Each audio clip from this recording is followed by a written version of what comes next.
Bien-aimés en Christ, Charis Shalom, nous sommes de retour pour la deuxième partie de notre émission Orthodoxie. Aujourd'hui, le thème, c'est les mensonges de la religion. Et nous avons déjà abordé l'une des grandes questions concernant ce thème. Déjà, je crois que, j'espère que ça ne crée pas déjà des discussions parmi vous. Et nous avons abordé le thème des malédictions générationnelles. Nous avons avec nous le révérend Alain Yam pour nous accompagner. Merci, pasteur, de nous accompagner aujourd'hui. C'est moi qui vous remercie, femme sur de Dieu, ce Christine. plateau. C'est très, très intéressant ce que vous êtes en train de nous dire. C'est en même temps révélateur.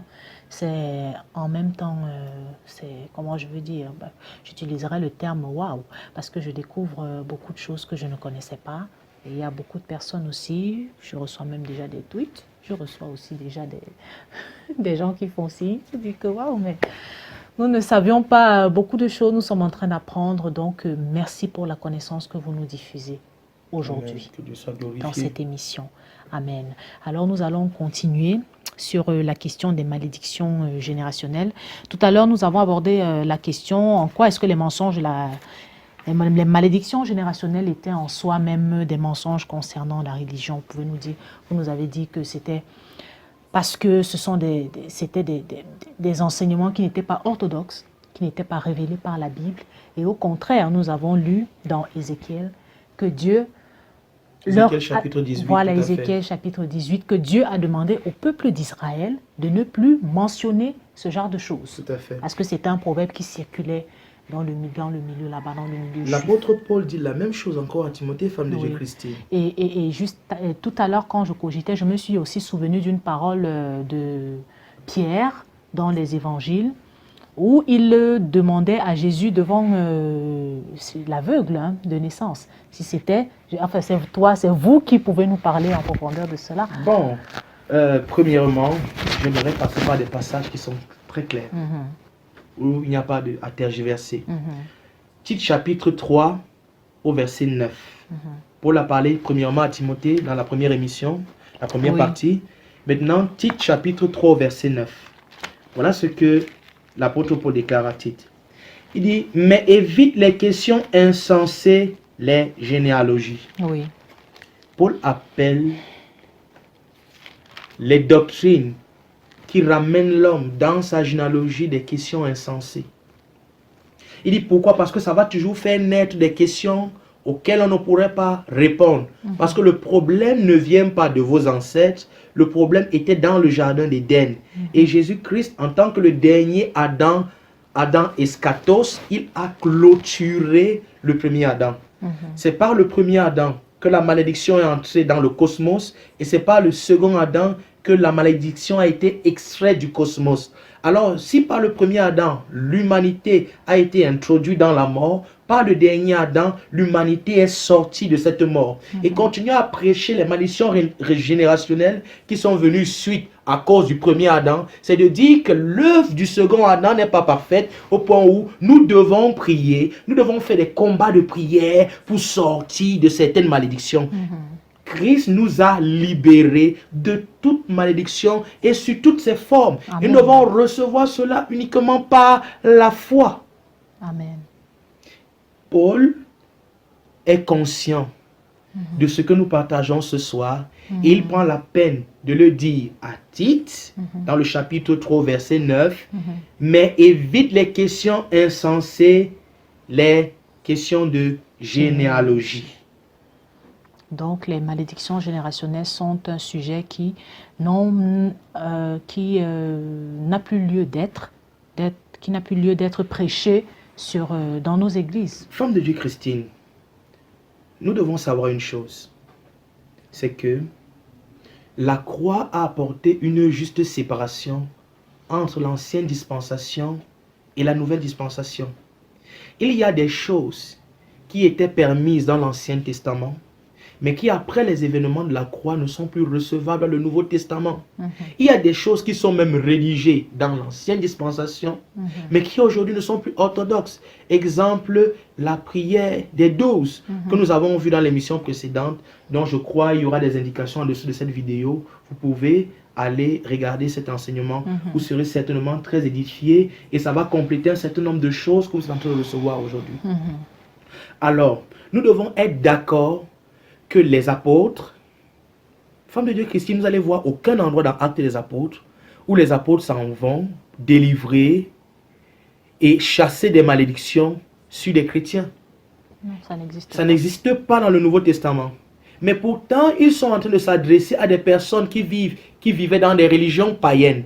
Mais leur dit pas que vos religions païennes vous ont introduit dans une certaine malédiction. Nous venons pour briser certaines malédictions afin que vous receviez l'évangile. Ils leur présentaient juste l'évangile et dans l'évangile, ils étaient libérés et délivrés. Lorsque l'évangile, la croix de Christ était présentée avec excellence et clarté, les vies étaient libérées. C'est la raison pour laquelle Paul peut s'exclamer dans Galates chapitre 2 au verset 20. Il dit, j'ai été crucifié avec Christ. Et maintenant, si je vis, ce n'est plus moi qui vis, c'est Christ qui vit en moi. Une autre version anglaise dit, je me considère comme étant mort et maintenant jouissant d'une seconde existence qui est simplement Jésus-Christ utilisant mon corps. Voilà la pensée que nous devons avoir en tant que chrétiens.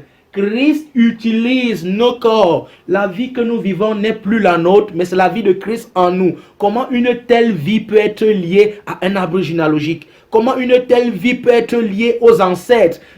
Nos ancêtres ne sont plus réellement nos ancêtres. Notre généalogie est maintenant Christ. Parce que la vie que nous vivons est la vie de Christ. C'est ce que l'apôtre Paul passe son temps à révéler, même au milieu de ceux-là qui n'avaient pas la culture juive, au milieu des païens, pour les amener à la connaissance de Jésus-Christ.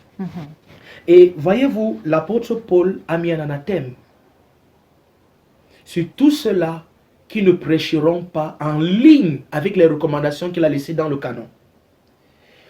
Lorsque vous ouvrez, femme de Dieu Christine, ouvrez votre Bible dans Galates chapitre 1er au verset 8. Oui. Galates chapitre 1er au verset 8. Nous devons savoir que ce qui n'a jamais été prêché par les apôtres, qui ont été enseignés par Jésus-Christ, ne doit pas être prêché dans nos églises. L'évangile n'est pas une subjection. L'évangile a un canevas. L'évangile a une doctrine bien claire et qui doit être respectée. J'ai entendu quelqu'un me dire une fois, femme de Dieu Christine, il y a un évangile pour l'Afrique, il y a un évangile pour l'Europe. Il n'y a pas un évangile pour l'Afrique et pour l'Europe. L'évangile est universel. Le même Christ de l'Afrique est le même Christ de tous les autres continents. Mais nous voulons parfois amener la parole de Dieu à dire ce qu'elle n'a pas dit. C'est la raison pour laquelle nous faisons offense à l'église de Jésus-Christ, parce que nous prêchons parfois des doctrines et des enseignements qui n'ont rien à voir avec ce que Jésus-Christ a révélé aux apôtres. Tout à fait. Donc nous devons faire très attention. C'est la raison pour laquelle, en tant que ministre de Jésus-Christ, nous sommes appelés à faire la juste division de la parole de vérité.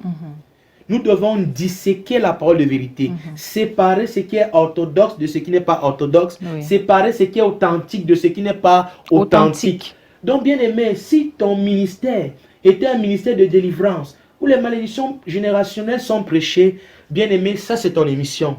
Examine ces choses. Et je crois qu'avec l'Esprit de Dieu qui est en toi, tes pensées seront éclairées. Et je crois que tu peux nous appeler et nous pourrons nous asseoir pour en discuter et pour partager encore davantage par rapport à ces sujets. Donc, femme de Dieu Christine, j'aimerais que tu lises le livre de Galates, chapitre 1er, au verset 8.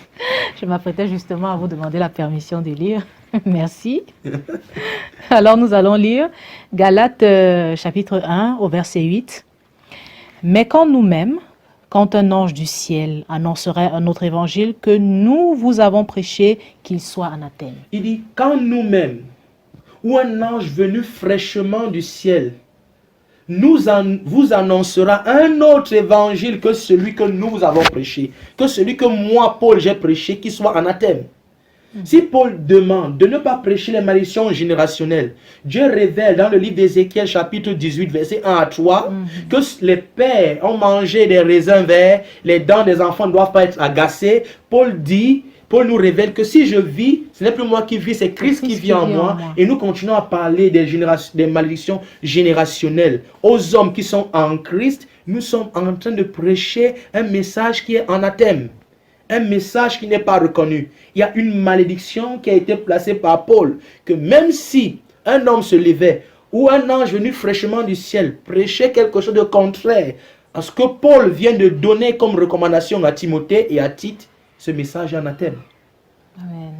Beaucoup de choses sont anathèmes aujourd'hui, femme de Dieu Christine. Ne permettez jamais à tout le monde de vous prêcher la parole de Dieu. Vous devez accepter, recevoir un message des personnes qui ont été instituées, qui ont été appelées, qui ont été formées, qui ont été ordonnées pour vous administrer l'évangile. Et je pense que ça sera un thème dans les prochaines fois, par la grâce de Dieu, que nous allons aborder. Parce que beaucoup sont partis sans être commissionnés, sans avoir été commissionnés avec autorité. Beaucoup se disent que s'ils peuvent prêcher et prier, il y a des manifestations de l'esprit, alors ils ont reçu l'exousia de Dieu pour aller rendre ministère. Mais il ne suffit pas seulement de prêcher. Il ne suffit pas seulement de manifester les dons de l'esprit. Il faut être encore commissionné, ordonné. Quelqu'un me dira non, mais c'est le Saint-Esprit qui ordonne. Mais n'oubliez pas, bien-aimés, lorsque nous lisons la Bible, nous allons nous rendre compte que personne dans le Nouveau Testament, je spécifie, même Paul a reçu l'imposition des mains des docteurs dans l'assemblée. Lorsque vous voyez Actes des Apôtres, chapitre 13, il a reçu l'imposition des mains, bien vrai qu'il a été appelé sur le chemin de Damas. Mais il est resté à l'église, prié à l'église, et des personnes qui étaient ordonnées, reconnues dans l'église comme des docteurs et des prophètes, ont reconnu le mandat qu'il avait reçu dans son cœur. Donc si Dieu vous a appelé dans l'invisible, il est nécessaire pour vous que Dieu confirme cela dans le visible. Parce que vous n'allez pas rendre ministère dans l'invisible. Vous vous tenez dans une place publique pour révéler ce que Dieu vous a dit dans le lieu secret. Donc il est bon qu'avant de vous tenir en public, qu'il y ait des gens qui ont déjà été tenus dans cette posture publique pour vous recommander comme une personne qui est habilitée à dispenser les mystères de Christ. Tout à fait. Et c'est la raison pour laquelle aujourd'hui nous souffrons. Parce qu'il y a certains principes qui n'ont pas été respectés et ça a créé de l'amalgame. Et aujourd'hui, même ceux qui sont appelés avec autorité ont des difficultés de progresser dans ce territoire parce qu'il y a beaucoup qui ont été bipés et qui sont partis. Et ceux qui ont été appelés ont des difficultés. Mais grâce soit rendue à Dieu, le Père de notre Seigneur Jésus-Christ, qui par des plateformes comme celle d'orthodoxie redéfinit le christianisme dans ses origines et nous présente ce qu'il y a lieu de faire pour ces dispensations. Amen. Voilà, et maintenant concernant les liens de sang, nous allons embrayer directement parce que orthodoxie, l'édition d'aujourd'hui est le début d'une série que nous allons continuer. Parce que vous voyez, chers téléspectateurs, il y a tellement à dire concernant ce petit point que sont les malédictions générationnelles. Et maintenant, nous allons embrayer sur les liens de sang. Est-ce qu'elles ont une relation particulière avec les malédictions? Est-ce qu'elles sont liées? Est-ce qu'ils sont liés aux malédictions générationnelles? Tout à fait. Vous allez entendre certaines personnes dire il y a des codes dans le sang et puis ce que les ancêtres ont fait, c'est répandu vers les générations futures. Et parce qu'il y a des liens de sang. Donc il faut briser les liens de sang. Il faut déconnecter des gens de leur arbre généalogique. Bien aimé, nous devons comprendre une chose. Lorsqu'un homme est né de nouveau, la Bible déclare dans 2 Corinthiens 5 au verset 17, si quelqu'un est en Christ, il est devenu un nouveau monde. Les choses anciennes sont passées. Voici maintenant, toutes choses sont devenues nouvelles.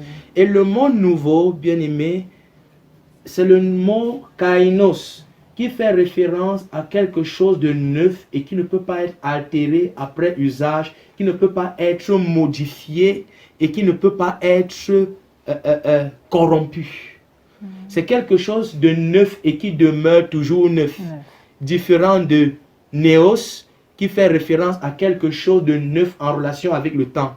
Mais le terme que l'apôtre Paul emploie dans 2 Corinthiens 5 au verset 17, c'est le terme kainos, pour faire référence à ceci. Que lorsqu'un homme est né de nouveau, il est coupé complètement de tout ce qui était avant et il est tout un nouveau monde. Il a un nouvel arbre généalogique qui est Christ et Christ seul. Et nous pouvons ouvrir nos Bibles dans dans Jean chapitre 1er, du verset 12 au verset 13, femme de Dieu Christine. Évangile de Saint Jean, premier chapitre, du verset 12 au verset 13. Écoutons ce que Jean dit.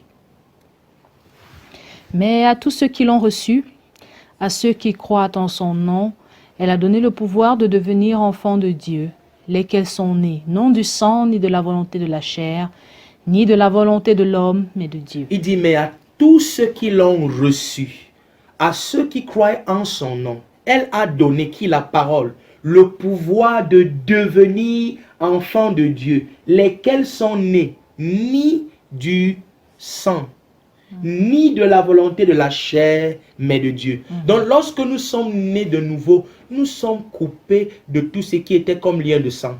Voilà pourquoi je peux vous annoncer que s'il y avait une malédiction X ou Y dans vos vies, que vous aviez pensé, des maladies qui venaient de votre arbre généalogique, je vous annonce que si vous êtes en Christ, Dieu dit que vous êtes coupés complètement de ces choses-là, ni de la volonté du sang, ni de la volonté de la chair. Vous n'êtes pas né de la volonté de la chair. Vous voyez bien ce qui est écrit, femme de Dieu Christine, Oui, oui. au verset 13. Il dit non du sang. Nous ne sommes pas nés du sang lorsque nous sommes nés en Christ. Nous ne sommes pas nés de la volonté de la chair. C'est-à-dire, nous ne sommes pas nés de Dieu par notre propre volonté. C'est Dieu qui nous a voulu et qui nous a fait naître de lui. Amen. Amen. 1 Pierre, verset 23. Femme de Dieu, est-ce que nous pouvons ouvrir 1 Pierre, verset 23. Merci Seigneur Jésus. 1 Pierre 1. 1 Pierre 1, verset 23. Oui. 1 Pierre 1, verset 23. Puisque vous avez été régénérés, non par une semence corruptible. Pierre dit, puisque vous avez été régénérés, non pas par une semence corruptible, mais par une semence incorruptible. par une semence incorruptible. Par la parole vivante et permanente de Dieu. Par la parole vivante et permanente. Donc nous n'avons pas été générés par une parole corruptible, mais par la parole incorruptible. C'est-à-dire que ce qui en nous ne peut pas être corruptible. Alors parler de malédiction générationnelle et des liens de sang montre qu'il y a de la corruptibilité en nous, étant en Christ. Et cela est faux. Voilà pourquoi j'ai parlé de fiction. Tout à fait. C'est tellement clair. Je ne crois même pas qu'il y a encore besoin de discuter sur quoi que ce soit, puisque les preuves bibliques sont à l'appui.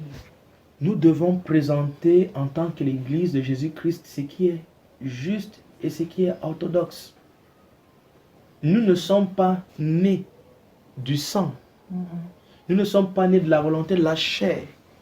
La Bible déclare que si quelqu'un est en Christ, il est devenu une nouvelle créature. Kainos, les choses anciennes sont passées. Maintenant, toutes choses sont devenues nouvelles. C'est ce que l'apôtre Paul enseigne. C'est ce que les apôtres de Jésus-Christ, les 12, enseignent. Donc, il n'y a pas quelque chose comme telle malédiction générationnelle ou lien de sang. Parce que lorsque vous retracez les écrits des apôtres qui sont dans le canon, il y a des déclarations frappantes qui vont vous faire comprendre que ces choses relèvent de la fiction. Tout à fait. Et des subjections ou des fausses doctrines. C'est ce que l'apôtre Paul appelait ici dans notre texte de base. Nous avons lu dans 2 Corinthiens chapitre, dans les premiers versets, chapitre 10, du verset 4 au verset 6. Il appelle ça les forteresses qui ont été érigées pour empêcher l'homme de connaître. J'ai maintenant une question intéressante à vous poser concernant les liens de sang et la malédiction générationnelle dont nous venons de parler. Révérend, bien que la Bible prouve que ce sont des mensonges, pourquoi ces choses sont-elles encore prêchées? Pourquoi les autres sont passés à côté de ces réalités et ont donc enseigné ces mensonges? au peuple de Dieu. Je rends déjà grâce à Dieu pour cet internaute qui nous a envoyé cette question très intelligente. Nous devons savoir une chose, c'est que l'Église de Jésus-Christ doit continuer à marcher dans une réforme permanente. Beaucoup ont prêché ces choses, pas parce qu'elles avaient des pensées tordues, mais juste parce qu'elles ont été conduites dans l'erreur. Vous voyez, il est très facile de prêcher ce que vous avez entendu être prêché ailleurs, parce qu'il est plus difficile d'aller faire la juste division de la parole de vérité. Pourquoi? Parce que être un ministre de l'évangile, c'est le labeur. Alors, beaucoup de personnes continuent de prêcher ce message parce que c'est ce qui leur a été enseigné dans des écoles bibliques et des passages qui ont été tirés hors de leur contexte pour en faire des prétextes, pour signifier et certifier ces fausses doctrines.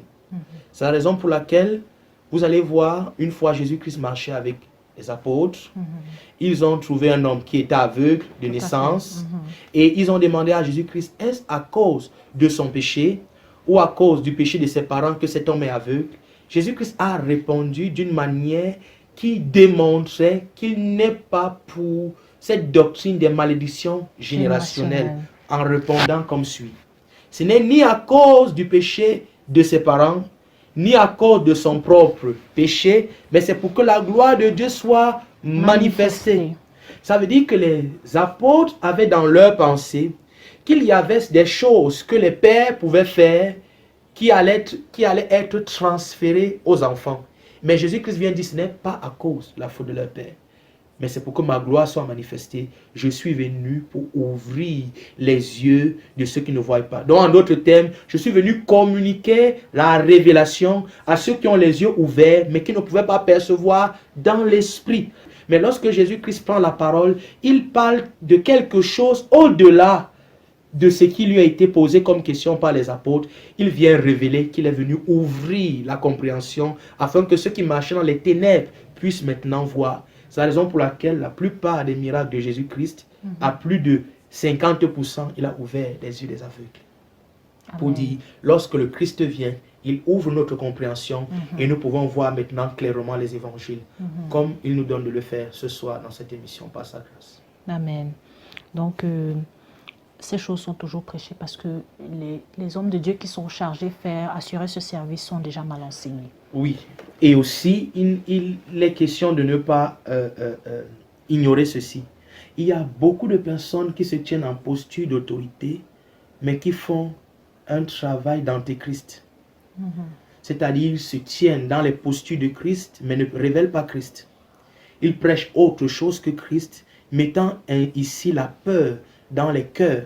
Lorsque vous ouvrez par exemple votre Bible, permettez-moi, femme de Dieu Christine, d'ouvrir le livre, dans le livre de Job, chapitre 3 au verset 25, je vais lire, écoute ce que Job dit. Il dit, ce que je crains, c'est ce qui m'arrive, ce que je redoute, c'est ce qui m'atteint. De quoi parle le contexte? Job s'est rendu compte qu'il avait peur chaque fois que ses enfants se réunissaient pour faire la fête. Il se disait, peut-être mes enfants ont péché contre Dieu. Alors il allait offrir des sacrifices que Dieu ne lui avait pas demandé d'offrir. Donc il y a la possibilité d'avoir peur de quelque chose, d'avoir peur de Dieu concernant quelque chose, alors que Dieu n'a rien à y voir. Donc Job passait son temps à faire des sacrifices que Dieu ne lui avait pas demandé de faire. Dieu avait une pensée différente que Job avait de lui-même. C'est la raison pour laquelle lorsque le diable, dans la petite histoire, rencontre Dieu, Dieu lui dit, as-tu remarqué mon fils Job? Il n'y a personne comme lui sur la surface de la terre. Mais cet homme que Dieu célèbre passe son temps à offrir des sacrifices à Dieu pour le péché de ses enfants, alors que Dieu ne voit aucun péché sur lui et aucun péché sur ses enfants. Et c'est à cause de cette inquiétude constante et permanente que Job avait, c'est ça qui a amené le problème dans la vie de Job. Et Job a compris cela et il s'est exclamé, ce que je crains, c'est ce qui m'arrive, ce que je redoute, c'est ce qui m'atteint. Donc lorsqu'on vous dit qu'il y a un vieillard dans votre village, il y a votre père, votre mère qui est contre vous, qui est derrière vous. Ça, c'est ce qui apporte Femme de Dieu Christine. C'est la raison pour laquelle nous trouvons aujourd'hui des divisions dans les familles. Oui. Parce que nous avons reçu une prophétie, entre guillemets, qui nous fait croire, qui nous fait comprendre que nos parents sont des sorciers. La grand-mère du village, elle qui mange tous les enfants du village. Mon bailleur est sorcier. En fait, nous avons diabolisé tout ce qui est autour de nous. Tout à fait. J'aimerais revenir sur ce que vous nous avez dit au début, que lorsque nous étions petits, nous avions peur d'un quelconque fantôme ou bien d'un quelconque esprit. On nous demandait de ne pas sortir. L'esprit n'existait pas. Le Djunju, comme c'est communément appelé dans nos cultures bantoues, n'existait pas, mais notre peur était réelle. Donc, il faut donc comprendre par là que la plupart des choses qui nous arrivent parce que nous avons peur. Oui, nous avons peur. Pourquoi la peur? Parce que nous avons été mal enseignés sur qui nous sommes en Christ. Vous savez, lorsque vous ne connaissez pas votre identité, vous allez manifester une fausse identité. Et il est possible pour vous de manifester une identité qui n'est pas la vôtre.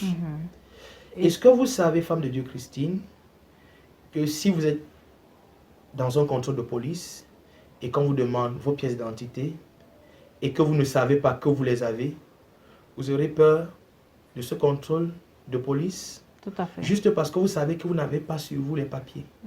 Et lorsque vous faites maintenant semblant de chercher vos papiers et que vous tombez réellement sur vos papiers, la peur disparaît instantanément parce que vous savez que vous êtes maintenant en règle. Vous n'avez plus besoin d'avoir peur.